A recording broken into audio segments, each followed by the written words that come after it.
తెలంగాణలో శక్తి వివాదం. అదే పాలిటెక్నిక్ కాలేజీలను స్కిల్ యూనివర్సిటీలో విలీనం చేయొద్దని రాష్ట్రమంతా విద్యార్థులు, లెక్చరర్లు నిరసనలు చేస్తున్నారు. అందుకు ప్రభుత్వం కూడా దిగొచ్చి హైలెవెల్ కమిటీ ఏర్పాటు చేసింది. అసలు ఈ ఇష్యూ ఏంటి? ప్రభుత్వం ఇచ్చిన జీవో 97ను విద్యార్థులు, లెక్చరర్లు, విపక్షాలు ఎందుకు వ్యతిరేకిస్తున్నాయి? ఈ విలీనంపై ప్రభుత్వ వాదన ఏంటి? తెలుసుకుందాం.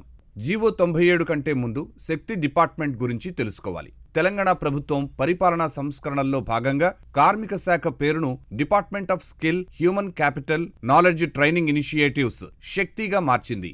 ఇంతకు ముందు పరిశ్రమలు, వాణిజ్య శాఖ పరిధిలో ఉన్న యంగ్ ఇండియా స్కిల్స్ యూనివర్సిటీని శక్తి శాఖకు బదిలీ చేసింది. తర్వాత జీవో 97 జారీ చేసింది.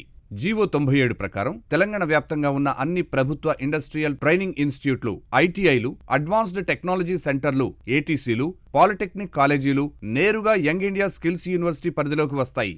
వీటికి ఉన్న ఆస్తులు, భూములు, మౌలిక వస్తువులన్నీ పబ్లిక్ ప్రైవేట్ పార్ట్నర్షిప్ పీపీపీ విధానంలో ఏర్పాటు చేసిన స్కిల్ యూనివర్సిటీ కిందకు వస్తాయి. మరి ఇక్కడ విద్యార్థులు, ఉద్యోగుల ఆందోళనలు ఏమిటంటే, ఇప్పటివరకు పాలిటెక్నిక్ డిప్లొమా పూర్తి చేసిన విద్యార్థులు ఈసెట్ పరీక్ష ద్వారా నేరుగా బీటెక్ సెకండ్ ఇయర్లో చేరే అవకాశం ఉండేది. స్కిల్ యూనివర్సిటీ పరిధిలోకి వెళితే ఈ లాటరల్ ఎంట్రీ రద్దవుతుందని విద్యార్థులు భయపడుతున్నారు. దీంతో ఫస్ట్ ఇయర్ నుంచి ఇంజనీరింగ్ చేయాల్సి వస్తుందని విద్యార్థులు ఆందోళన చెందుతున్నారు. ప్రస్తుతం పాలిటెక్నిక్ కాలేజీలను state board of technical education and training (SBTET) స్వయం ప్రతిపత్తి సంస్థ నిర్వహించేది.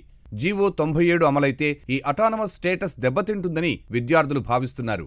ఇక పాలిటెక్నిక్ ఇప్పటివరకు ఉన్నత సాంకేతిక విద్యగా ఉంది. దాన్ని ఐటీఐలతో కలిపి కార్మిక లేదా నైపుణ్య శిక్షణ కిందకు మార్చటం వల్ల డిప్లొమా విద్యార్థులను కేవలం రెడీ టు మ్యాన్ పవర్ లేదా శ్రామికులుగా మార్చే ప్రమాదం ఉందని విద్యార్థుల వాదన.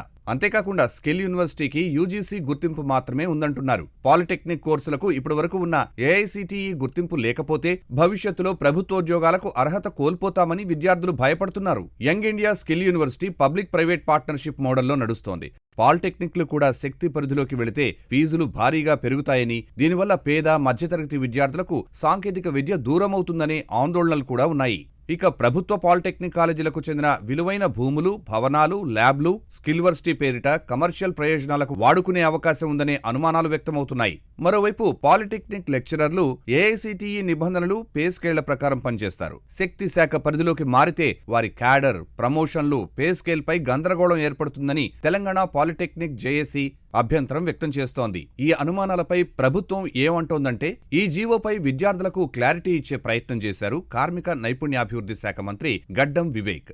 బీటెక్ సెకండ్ ఇయర్లో డైరెక్ట్ గా జాయిన్ అయ్యేందుకు వీలు కల్పించే ఈ సెట్ లాటరల్ ఎంట్రీని యథాతథంగా కొనసాగిస్తామని చెప్పారు.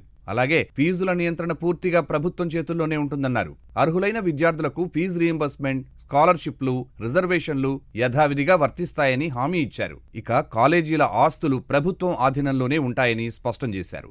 లెక్చరర్లు, ఇతర సిబ్బంది సర్వీసు నిబంధనలు, ప్రమోషన్లు, వేతనాలు, బదిలీల పాలసీల్లో ఎలాంటి మార్పులు ఉండవన్నారు. వారంతా ప్రభుత్వోద్యోగులుగానే కొనసాగుతారని మంత్రి హామీ ఇచ్చారు. పాలిటెక్నిక్లను స్కిల్ యూనివర్సిటీతో అనుసంధానించడం వల్ల ఇండస్ట్రీ కొలాబరేషన్ పెరుగుతుందని మంత్రి వివేక్ చెప్పారు. విద్యార్థులకు అంతర్జాతీయ స్థాయిలో శిక్షణ లభిస్తుందని, బ్లూ కాలర్, హై ఎండ్ ఉద్యోగాల్లో తెలంగాణ యువత ముందంజలో ఉండేందుకే ఈ జీవో తెచ్చామని అన్నారు. అవసరమైతే జీవోను మారుస్తామని కూడా ప్రభుత్వం చెప్పినా విద్యార్థులు తగ్గలేదు. దీంతో ఈ విషయంపై తెలంగాణ సర్కార్ ఉన్నత స్థాయి కమిటీ వేసింది. దీనికి ప్రభుత్వ సలహాదారు K Keshava Rao chairman, MLC Kodandaram, retired professor Shantha Sinha, ప్రత్యేక సీఎస్ నవీన్ మిత్తల్, శక్తి డిపార్ట్మెంట్ కార్యదర్శి, సాంకేతిక విద్య కమిషనర్ కమిటీలో సభ్యులు. పాలిటెక్నిక్ కళాశాలల విద్యార్థులు, ఉద్యోగుల అనుమానాలు, ఆందోళనలపై హైలెవెల్ కమిటీ అధ్యయనం చేస్తుంది. అన్ని విషయాలపై సమగ్ర పరిశీలన జరుపుతుంది. నివేదిక ఇవ్వడానికి ఈ కమిటీకి 30 రోజుల గడువు విధించారు. కమిటీ రిపోర్ట్ ఆధారంగా ప్రభుత్వం నిర్ణయం తీసుకోనుంది.